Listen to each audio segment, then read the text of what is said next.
पिछले कई दिनों से राजभवन के समक्ष पीजीटी छात्रों का धरना प्रदर्शन जारी है।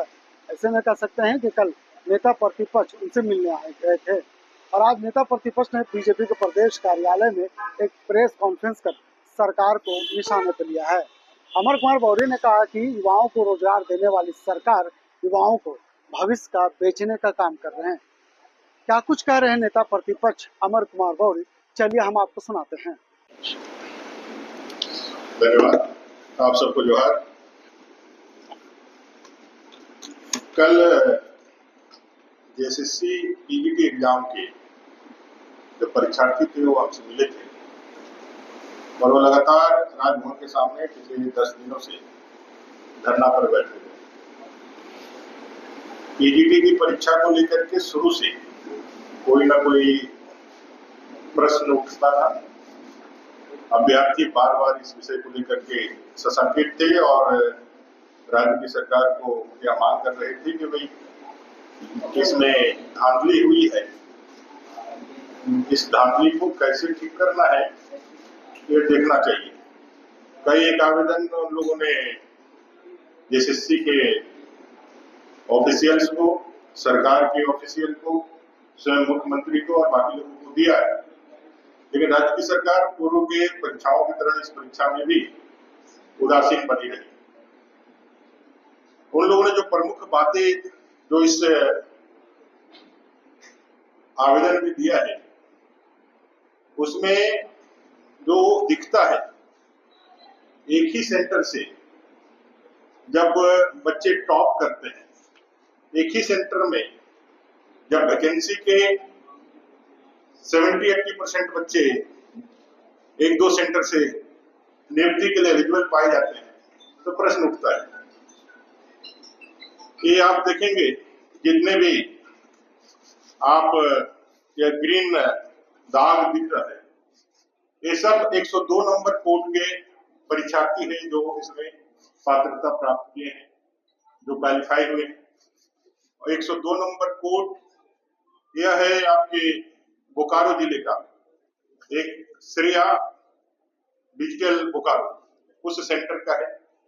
उस सेंटर से जितने भी टॉप किए हुए किसी भी क्षेत्र में, किसी भी विषय में, चाहे फिजिक्स हो, मैथ हो, केमिस्ट्री हो, ज्योग्राफी हो, अन्य सब्जेक्ट्स का, उसमें इसी सेंटर से बच्चों ने टॉप किया है। 102 का ये जितने भी मैं दिखा रहा हूं ये सभी 102 जो श्रेया डिजिटल बोकारो है उसका है। दूसरा एक सेंटर है शिवा, ये शिवा इन्फोटेक रांची का है और इस शिवा इन्फोटेक से भी बच्चे जो है वो लगातार उसमें सीरियली जो डॉक्यूमेंट वेरिफिकेशन के लिए जो आया, श्रेया डिजिटल से 513 क्वालिफाई करता है, 513, जिसमें सेंटर कोड उसका 102 है। फिजिक्स में 142 बच्चे उसी सेंटर से क्वालिफाई कर रहे हैं। आपका केमिस्ट्री में 45, मैथ में 55, बायोलॉजी में 46, कॉमर्स में 60, हिस्ट्री में 15, इकोनॉमिक्स में 22, ज्योग्राफी में 62, हिंदी में 23, संस्कृत में 14, इंग्लिश में 29, कुल मिला के 513, मतलब कुल रिजल्ट का 14.21% सिर्फ एक सेंटर से। उसी तरह शिवा इन्फोटेक जो रांची से है, कोड नंबर 123, यहाँ क्वालिफाई होते हैं 279 बच्चे।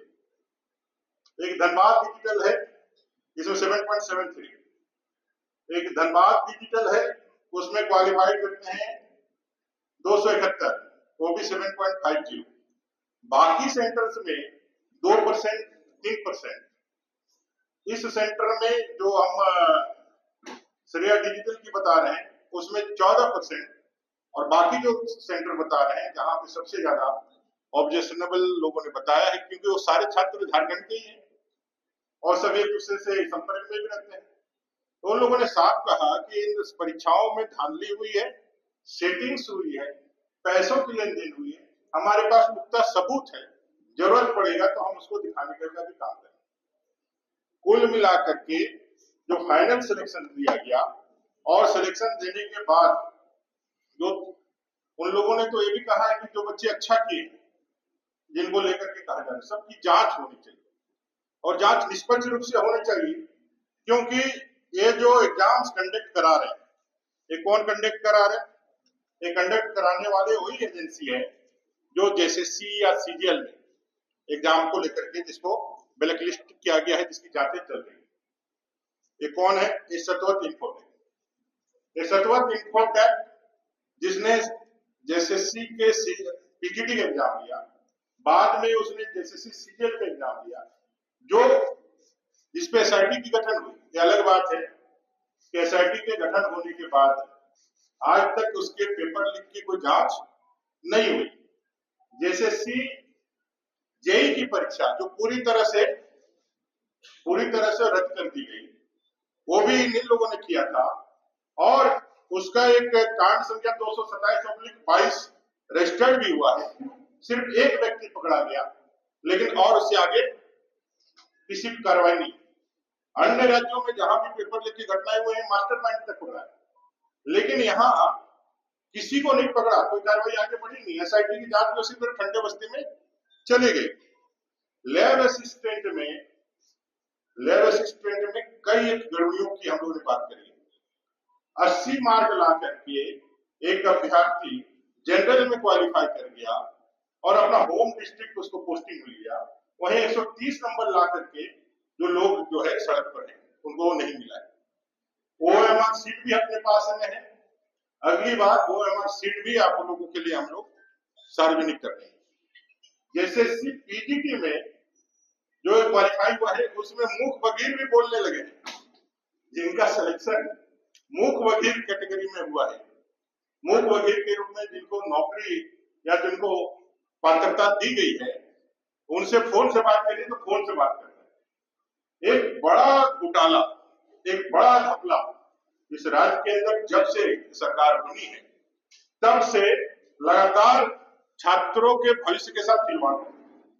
5 लाख बेरोजगारों को रोजगार देने का वायदा करके आने वाला सरकार, 5,000 और 7,000 बेरोजगारी भत्ता देने का वायदा करके सरकार में आने वाला सरकार ये नहीं कर पाए तो राजनीति से संन्यास ले लेंगे, ऐसे बड़बोलापन बोलने वाली सरकार आज युवाओं के नौकरी देने की बात करके नौकरी बेचने का काम कर रही है। बात नौकरी देने का हुआ था, लेकिन काम नौकरी बेचने का होता है। एक पूरा गिरोह यहाँ काम कर रहा है। उसका मास्टरमाइंड कौन है? लगातार जो परीक्षाएं रद्द हुई, परीक्षाओं में धांधली हुई, परीक्षाओं में जांच घटी, परीक्षाओं को लेकर के युवाओं ने आक्रोश दिखाया, इसका मास्टरमाइंड कौन है? कौन इसको संरक्षण दे रहा है? इसका आज तक कहीं से भी जांच अपना जो है मुकाम तक नहीं पहुंचा है। वो एसआईटी की जांच हो चाहे फिर अपना जो एफआईआर हुआ है एफआईआर की जांच हो, कोई आगे नहीं बढ़ा। कुल मिलाकर के सरकार जो है इस सरकार के ही इशारे पर जेएसएससी को जो है सिर्फ प्रयोग का एक टूल बना करके कर रही है। मेरा ये कहना है कि सरकार इन सारे विषयों की जांच करे। पीजीटी की परीक्षा जो धांधलियां सामने आ रही है उसकी जांच करिए। जब तक जांच ना हो, नियुक्ति ना हो, यह करिए, क्योंकि अगर नियुक्ति दे दीजिएगा तो बहुत सारे बच्चों के भविष्य के साथ अंधकारमय भविष्य हो जाएगा और उनका सपना टूट जाएगा। आप फ्री एंड फेयर जो हम लोगों ने अपने गवर्नमेंट में नौकरियां दी थी, एक भी एग्जामिनेशन में कदाचार का एक भी विषय नहीं आया था रघुवर की सरकार में, और लाखों नौकरियां हम लोगों ने दी थी। आज वो सब नियोजित है, नौकरियां कर रहे हैं। जब से सरकार ने एग्जामिनेशन लिया है, जेपीएससी से लेकर जेएसएससी में सभी एग्जाम्स कटघरे में खड़े और एक केंद्र बिंदु कहीं ना कहीं रांची और अगल बगल हजारीबाग तक सीमित होता है।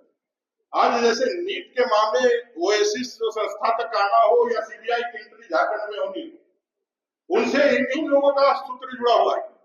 मेरी ये मांग है छात्र हित में और राज्य हित में कि राज्य की सरकार ये जो जेपीएससी, जेई, सीजीएल से लेकर के लैब टेक्नीशियन से लेकर पीजीटी, इसमें जो गड़बड़ियां दिख रही है उसकी जांच आपकी एजेंसी नहीं कर सकती है, एसआईटी नहीं कर सकता है।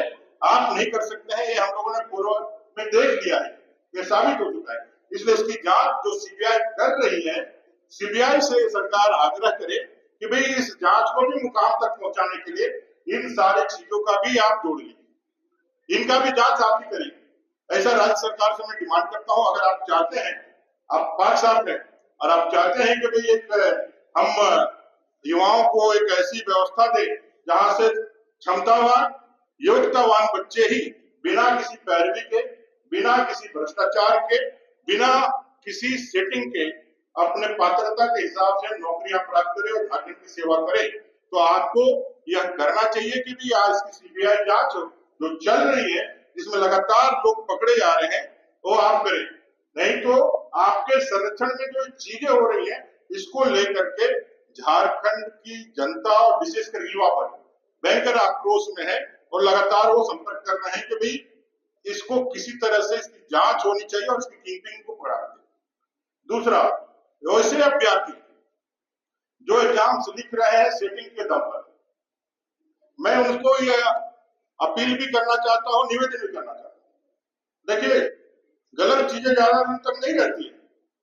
बगल के पश्चिम बंगाल में जिस तरह से टीचर की नियुक्ति घोटाला हुई थी और लोगों ने पैसा देकर के नियुक्ति प्राप्त की थी, आप देखे होंगे कई एक मंत्री से लेकर सरकार के लोग जेल के अंदर गए और बाद में वैसे अभ्यर्थियों की नौकरी भी गई, पैसा भी गई, उनका जेल तक जाना पड़ा। इसलिए सावधान रहिए, ऐसे किसी भी दलाल या किसी भी इसके चक्कर में ना फंसते हुए आप अपने योग्यता क्षमता के अनुसार एग्जाम लिखिए और पास होइए। नहीं तो 4 महीने के बाद जब जनता की सरकार भारतीय जनता पार्टी के नेतृत्व में बनेगी, वैसे अभ्यर्थी जो गलत तरीके से नौकरियां प्राप्त की है और ये साबित हो जाता है भ्रष्टाचार करके किए हैं, तो उनकी नौकरी भी जाएगी और उनको जेल भी जाना पड़ेगा और उसको भेजने वाले लोग भी करेंगे। ये भारतीय जनता पार्टी की तरफ से मैं यहाँ के युवाओं को कहना चाहता हूँ। ये पूरी जो ये बानगी है, ये जो पूरा जो तथ्य है, ये सारे तथ्यों को ध्यान में रख करके हम एक बात ये जरूर कह सकते हैं कि इस सरकार में अभी रीन पास पीएचडी की परीक्षा है, अभी इसमें भी क्वेश्चन लीक हुआ है। टेलीग्राम, इंस्टाग्राम में पता चल रहा है कि भाई क्या ये झारखंड जो है पेपर लीक का, परीक्षा में सीटिंग करने का कई एक तरह से ये हब बन गया है। इसका मास्टरमाइंड कौन है? जब इस तरह की परीक्षाओं में पकड़ाने वाले लोग विधानसभा के स्टाफ के रूप में चिन्हित किए जाते हैं, पकड़े जाते हैं और उनका सीधा संपर्क राज्य के कद्दावर मंत्री से जुड़ता है। कई एक सूचनाएं आती हैं कि राज्य में जो रहने वाले मंत्री हैं और उनके सत्ताधारी दल के विधायक हैं, वो सारे लोग इसमें कहीं ना कहीं पीछे से, ये तो जांच का विषय है, लेकिन ये बात छन करके आ रही है कि उनके सह पर, उनके देख रेख में, उनके इच्छा से ये सारा फोकस चल रहा है और झारखंडी बच्चों के भविष्य के साथ खिलवाड़ हो रहा है। किसी भी योग्यता क्षमतावान बच्चे का नौकरी पात्रता, एक तो परीक्षा में आप लिखते हैं पढ़ा लिखा लड़का है, मेहनत करके आता है, जब वो किसी प्रकार से फेल होता है तो पहले उसका मोरल डाउन होता है कि मैं पास नहीं कर पाया, और दूसरा जब उसको पता चलता है कि उसका फेल करने में कोई क्षमतावान परीक्षार्थी नहीं है, उसको फेल करने में सरकार और सरकार की एजेंसियां पैसे और भ्रष्टाचार के दम पर कर रही है, तो उसका मनोबल घटता ही है। साथ साथ व्यवस्था के प्रति एक नाराजगी, एक जनाक्रोश और एक असंतोष पैदा होता है, जिससे राज्य का लॉ एंड ऑर्डर भी प्रभावित होता है। तो मेरा कुल मिलाकर के इस चंपाई सोरेन जी की सरकार से यह डिमांड है कि पीजीटी की परीक्षा की जांच अच्छी तरीके से हो। जो बच्चों ने आरोप लगाए हैं और कई एक उन लोगों ने पूरे सबूत देने का जो वायदा किया है कि जांच होगी तो मैं सारे सबूत भी देंगे, अगर जांच हो, इसको तत्काल उनकी नियुक्तियों को रोक करके इन सब की जांच होनी चाहिए। और सीधे तौर पे यदि सरकार ये मानती है, सरकार ये समझती है जो फ्री एंड फेयर जो परीक्षा लेंगे, हम मेरा कोई इंटरेस्ट नहीं है कि गड़बड़ी करके परीक्षा लेंगे, तो सीधे तौर पर जब एसआईटी आपका कोई काम नहीं कर पाई, जब आपका एफआईआर में कोई आपका पुलिस प्रशासन या आपका स्थानीय प्रशासन कोई आगे नहीं बढ़ पाया, तो आप सीबीआई की जांच चल ही रही, सीबीआई नीट की जांच कर ही रही है, तो आप भी जो है इसकी जांच कर दे।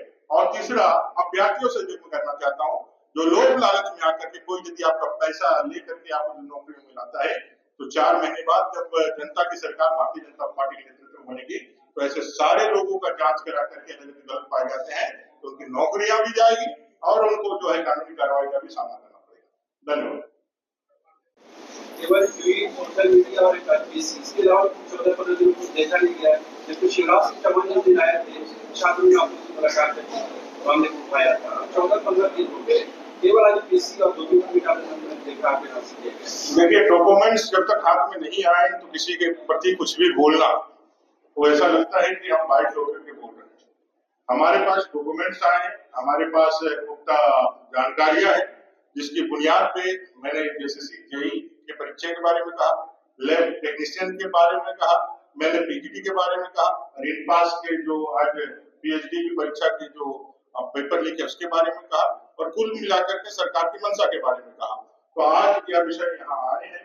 अभी युवा मोर्चा के अध्यक्ष हमारे साथ बैठे हैं, ये सारे लोग मिलकर के पार्टी लेकर के इस विषय को नीचे तक जाएगी और युवाओं के इस नाइंसाफी के लिए, युवाओं के प्रति जो नाइंसाफी है उसके खिलाफ पूरी ताकत से लड़ेगी। और भारतीय जनता पार्टी, क्योंकि देखा है युवाओं ने, जब 2014 से 2019 तक सरकार थी अपनी, हम लोगों ने कई एग्जामिनेशन कराए, किसी भी एग्जाम्स में कदाचार की कोई बातें नहीं आई। सारे एग्जाम्स में बच्चे जो है अच्छे से पास करके नौकरियां कर रहे हैं, आराम से कर रहे हैं, कहीं से कोई एक भी तनिक भी कहीं से चर्चा भी नहीं। लेकिन जब से सरकार आई है फर्स्ट से, तब से कोई भी एग्जाम, ये सेटिंग वाला विषय आते ही एक ही कमरे में बैठे हुए 25 लोग बच्चे पास हो जा रहे हैं। एक ही सेंटर में बैठे हुए आधे से ज्यादा लोग पास ही नहीं हो रहे हैं। और माने सीधे आप जो है वो डिस्ट्रिक्ट क्या बोलते हैं, डिस्टिंक्शन जिसको है उसको कर रहे हैं। माने 150 कटअप है, तो एक सेंटर में जो आया है वो 145, 146, 147, 148, 150, बस माने 144 लाने वाले बच्चे को भी मौका नहीं मिला। दूसरे सेंटर में यदि किसी ने 144 लाया है तो नहीं मिला है। माने उसने कोई, अगर यदि कोई बच्चा प्रतिभावान बच्चा है उसके लिए कोई मौका ही नहीं छोड़ा।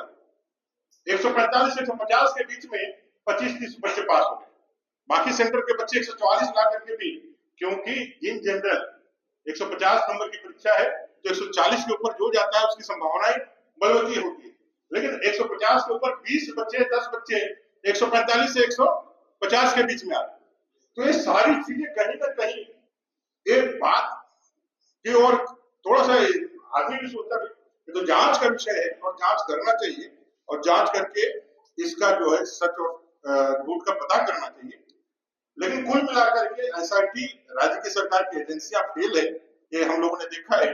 इसलिए सीबीआई की जांच चल रही है, उसी के साथ इसको क्लब कर देना चाहिए, क्योंकि सेम ही नेचर की चीजें हैं। और नीट परीक्षा के यदि घोटाले में या घपले में यदि कहीं जाकर के लोगों से लिखता है तो निश्चित रूप से यही जो होगा।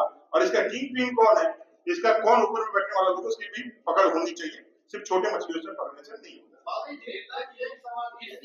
छात्र के मामले में आपके विरोधियों का आरोप है कि जब संसद में विपक्ष के नेता कहते हैं चर्चा कराइए, नीट पे चर्चा होनी चाहिए, तो चर्चा नहीं होती। आपके विरोधियों का वही सवाल है। आप देखे होंगे जो मानव संसाधन मंत्री या शिक्षा मंत्री है माननीय धर्मेंद्र प्रधान जी, उन्होंने सभी विषयों पे चर्चा करने के लिए लगातार आग्रह दिया है और कहा है कि भी आप चर्चा करिए, चर्चा में भाग लीजिए। लेकिन चर्चा में तो भाग लेना नहीं चाहते। घटना हुई, सीबीआई जांच हुई, पकड़े जा रहे हैं, कार्रवाइयां बड़ी तेजी से चल रही है। बाकी राज्यों में पेपर लीक में कार्रवाइयां हुई, मास्टरमाइंड पकड़ा गया, जेल के अंदर गया, उसको चेक करने का काम किया गया। यहाँ क्या किया?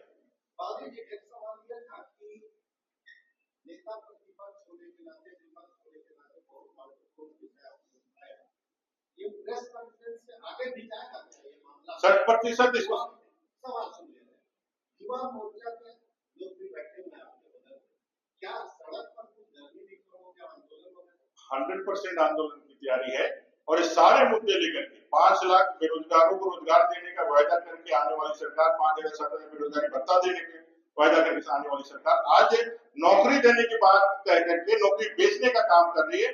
इस भयंकर जो जन आक्रोश है उसका नेतृत्व भारतीय जनता पार्टी का युवा मोर्चा और भारतीय जनता पार्टी इस राज्य के अंदर करेगा। और आप देखेंगे कि भाई इस सरकार से जवाब लेने के लिए युवा सड़क पर जो उतरे हैं, बिखराव के साथ उतरे हैं, वो एक नेतृत्व के साथ आगे बढ़ेगा।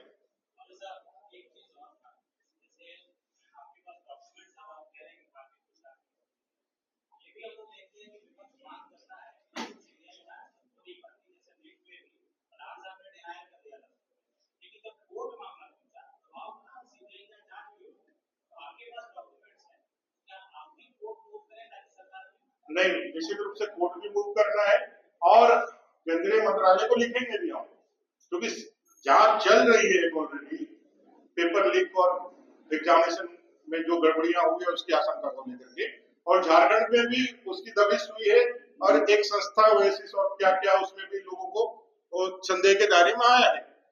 कुल मिलाकर के हजारीबाग में ही एक बस बच्चे पकड़े गए, बगल बिहार में एग्जामिनेशन हो रहा था बीपीएससी या किसी चीज का, तो वही बच्चे पकड़े गए थे एक होटल में उनकी तैयारी।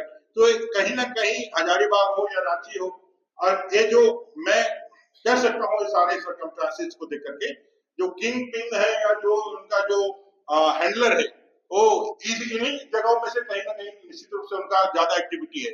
तो इस सारे चीजों को अगर यदि उसी जांच के साथ क्लब कर दिया जाए और यहाँ की राज्य सरकार की एजेंसियां यदि उसको मदद करें तो युवाओं के भविष्य के लिए, विशेष करके झारखंडी युवाओं के भविष्य के लिए एक बड़ा राहत भरा कदम झारखंड की सरकार का होगा और यह स्थापित भी होगा। झारखंड की सरकार भी चाहती है कि झारखंड में फ्री एंड फेयर एग्जाम हो और जो झारखंडी है उनको नौकरियां मिले।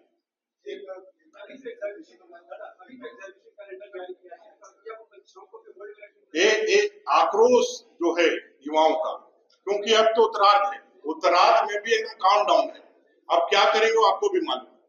और सिर्फ जो काम आप 5 साल में नहीं कर पाए वो 3 महीनों में कैसे कर सकते हैं, ये उनको भी मालूम है, युवाओं को भी मालूम है, जनता को भी मालूम है। लेकिन क्या है, जब भाई झूठ बोलने वाली सरकार है, लोगों के भावना और संवेदनाओं से खेलने वाली सरकार है, और ये स्थापित एक प्रयोग है उनका, जब झूठ बोल के सरकार में आया जा सकता है, झूठे वायदे करके सरकार में आया जा सकता है। कांग्रेस का तो एक स्थापित एक मानदंड है, आजादी के बाद से गरीबी हटाओ ऐसा कह करके वो 60 साल तक देश के शासन में राज किया।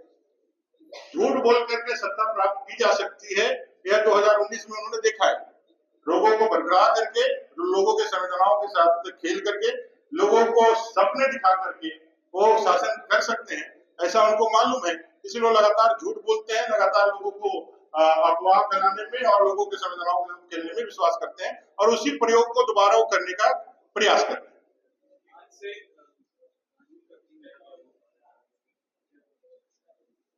लेकिन भारत की आजादी के बाद अब देश जो है स्वतंत्र हो गया है। आजादी के 75 साल पूरे हो गए हैं, अमृतकाल भी चल रहा है, लेकिन हम अंग्रेजों के द्वारा बनाए गए कानून से बाहर नहीं निकल पाए, हमारी दृष्टि भी नहीं बदली। इसलिए भारतीय दंड संहिता हुआ करता था, अब भारत बना है और भारत में अब भारतीय न्याय संहिता आज से प्रारंभ हुई। सबसे पहला बात, कोई अगर अपराधी या कोई भी यदि पकड़ा जाता है, किसी के प्रति यदि कोई घटना होती है, तो लोग न्याय की आशा करते हैं, दंड से ज्यादा न्याय की आशा करते हैं। न्याय होगा तो जो दोषी होगा उसको दंड मिलेगा, लेकिन जो पहले अंग्रेजों के द्वारा जो स्थापित मूल्य था उसमें दंड देना प्राथमिकता था, उसमें भारतीयों के लिए कोई राइट्स नहीं था। और उसी को कांग्रेस के नेताओं ने और जो पूर्ववर्ती सरकारों ने उसी मानसिकता को आगे बढ़ाने का काम किया।